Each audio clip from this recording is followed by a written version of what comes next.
India's children are being surrounded by advertisements for ultra-processed foods every single day.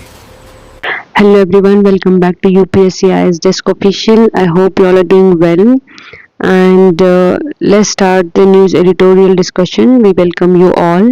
Here we try to explain important editorials in very simple and easy language for UPSC prelims, mains, interview, and other important exams. So today's editorial is End the Free Reign of Junk Food Advertising in India and restricting the advertisement of ultra processed food products and food those are high in fat, sugar, sodium is public health imperative. So this is an important editorial because it talks about public health, government regulation, child's health and children's health, consumer rights and right to health. These topics are highly relevant for GS paper 2 and GS paper 3. So the article says that we need to stop giving junk food companies unlimited freedom to advertise in India. The article says that this freedom is dangerous and we need strong laws to control it, especially to protect children and young people. So I'm going to explain it in a story form. Please pay attention and let's see what is the issue. Let's understand the issue step by step. So what is the issue? What is the issue? The issue is despite the government of India plan to change advertising law to stop the promotion of unhealthy food. Unhealthy food means the food those are high in fat, sugar and sodium. Uh, these products are still being advertised everywhere without any control, and the article says that more evidence is as more evidences come out about how danger or how harmful these ultra processed foods are. They're still made to be highly tasty and highly additive, and still they continue to grow that way. So it says that the this unhealthy foods are not just made to satisfy hunger. They're specially designed to taste extremely good and making people want to eat more and more such food. And some studies even suggest that these foods can become habit forming and additives. Right. So because of this, the author says that restricting this advertisement, especially those targeting children and young people, is no longer optional but it has become necessary to protect public health. Now, the author gives us an example that all of us can relate. Just think about your daily routine. If you open YouTube to watch some politics and scrolling through Instagram reels and scanning newspaper and even watching TV, you will easily find ads for noodles, chips, biscuits, and sweet drinks and other ultra processed food. The article gives example of newly launched baked chips brand in India. The advertisement emphasized that these products are cheese and tomato flavor and the crunchy just to attract the customer. The company proudly tell us that these chips are crunchy and baked and available in any delicious cheese and tomato flavors. But what they did not tell the people that the product contain harmful additives like maltodextrin and nature identical flavoring substances, salt substitute, potassium chloride, and acidity regulators and emulsifier. So why these advertisements are misleading in nature? The ad for baked chips highlight good things like baked, right? But they hide important health information like these products are also high in salt, high in fat content, and presence of highly refined carbohydrates. So this type of marketing creates misleading impression of healthfulness while hiding the nutritional risk associated with this product. Just showing the importance, like how healthy that food is, just disclosing half of the information. So the article gives more examples. Editorial also talks about the celebrity endorsement and their contribution in influencing people. The article gives more example, like a film star recommends a no maida choco cereal for her son, but it is actually a high sugar product. And a whole family of actors promote 12 grain breakfast cereals, okay, and which is a popular no. So the editorial talks about celebrity endorsement and their contribution in influencing people. The article gives example such as a female film star.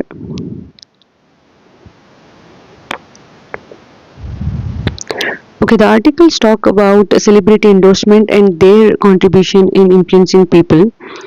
A film star, a female film star, recommend no maida choco cereals for her son, but it is actually a high sugar product. A whole family of actors promote 12 grain breakfast cereals, and a famous film actor endorsed biscuits as a good choice. But most of these products are actually high in sugar, fat, and salt. But such selective disclosure creates a false perception of healthfulness and take away the right to make informed choices, especially the children and adolescents are being targeted, right? And let's talk about the existing laws, whether it is sufficient for public health or not.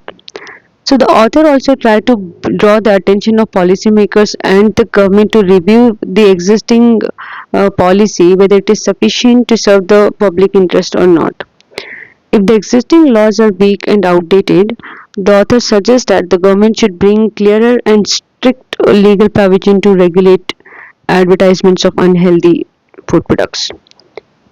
So, advertising, they say, is directly linked to increase the consumption of UPF, which is strongly associated with rising, obesity and diabetes. So, these advertisements, use child actors and emotional messages to target both children and the parents, and creating a strong desire for those products. In 2024 alone, three major companies spent uh, $13.2 billion. That shows how powerful these ads are. And the article says that advertising does not just show what people want; it actually creates the demands, right? And in India alone, if you see, more than 2 lakh junk food ads are shown in 1 month, with the spending of around 170 crores. And we have more evidences. Evidences shows that UPFs can encourage overconsumption. It can make people overeat because they work in a way similar to additive substances. The harm from UPF is linked to how they are made and marketed. But the food industry does not tell people the whole truth. The article gives us, the article gives us a recent example. The city of San Francisco.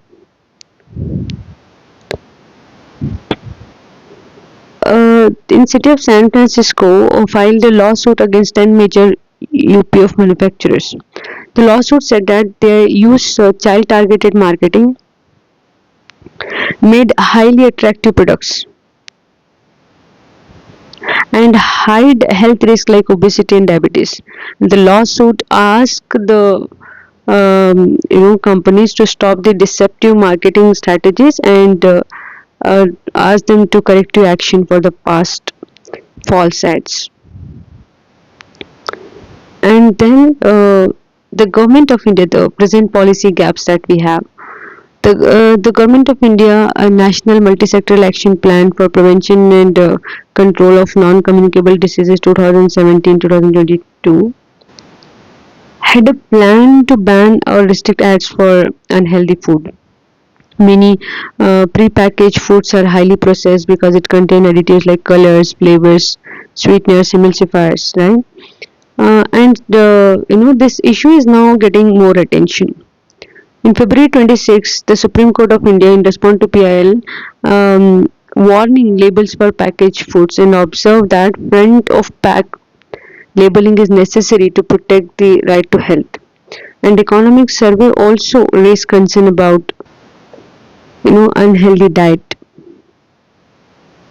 And many MPs, member of parliament, have asked for strong measures like including front of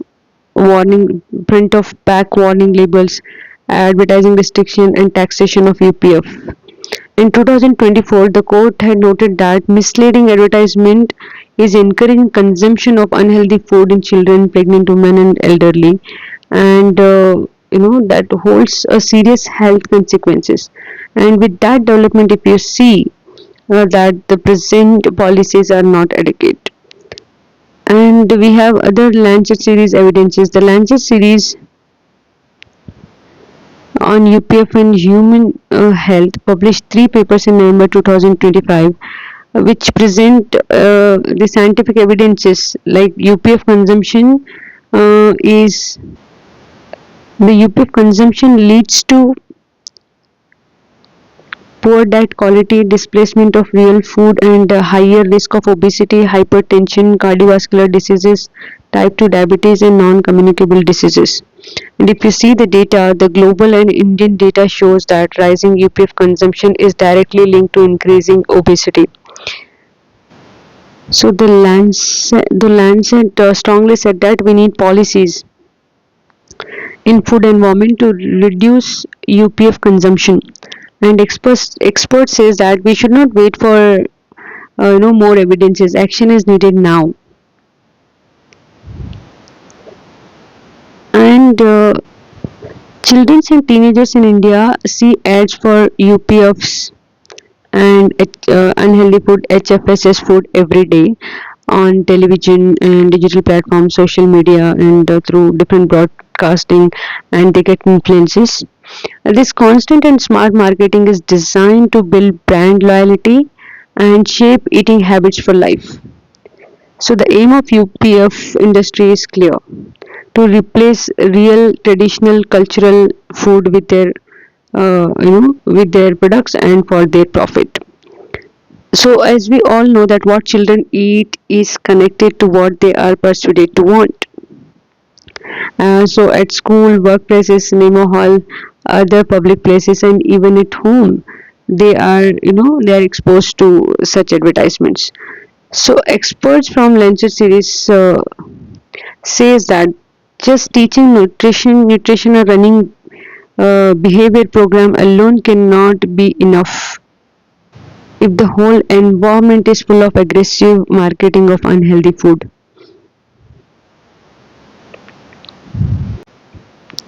So the article says that the situation brings up an important constitutional principle, that is, when harm is possible, the populations are vulnerable, and the state has a duty to protect public health and regulate marketing of unhealthy food products. India in 2017 committed to restrict such advertisement, but that objective is remained unfulfilled. So now, because the problem is so big, neither market forces nor self-regulation by the companies will enough. So the government must bring in strict controls on ads for UPFs and HFSS food as planned in 2017 by amending advertisement laws. So if you all want schools to be safe spaces without UPF and other harmful food and misleading nutritional messages, then it is wrong to ignore the commercial world that influences children's choices outside school.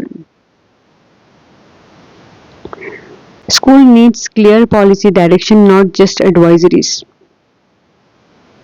Yeah. The economic survey has also called for strong regulation of UPF advertisements. International examples has been given like Brazil, Chile, and Mexico.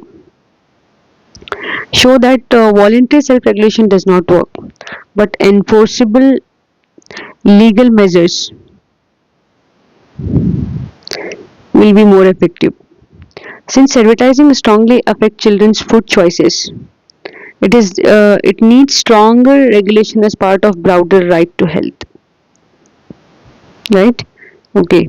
So now, how to fix it? The article says that ads for unhealthy food should not be seen as anti-industry or anti-profit. In fact, it could reduce companies extra spending on ads and push them to invest more in minimally processed food. And their healthier local markets. This change could help build more sustainable and health-oriented food system in future. So the summary is ads for junk foods are everywhere on YouTube, social media, newspaper, and their main targets are children. They target children with fun, emotion, and celebrity endorsement. India is over 2 lakh junk food ads in a month, spending 170 crores. And 2024 alone, three major companies spent $13.2 billion dollars. And the UPF are made to be hyper palatable and can be addictive.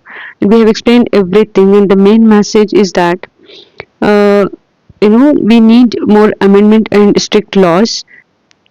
Restricting junk food ads is not against business, it is about protecting public health and giving people the right to make informed choices.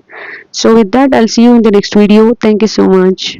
Subscribe to UPSC IS Desk Official for daily UPSC updates, current affairs, editorials, mock tests, and complete exam preparation.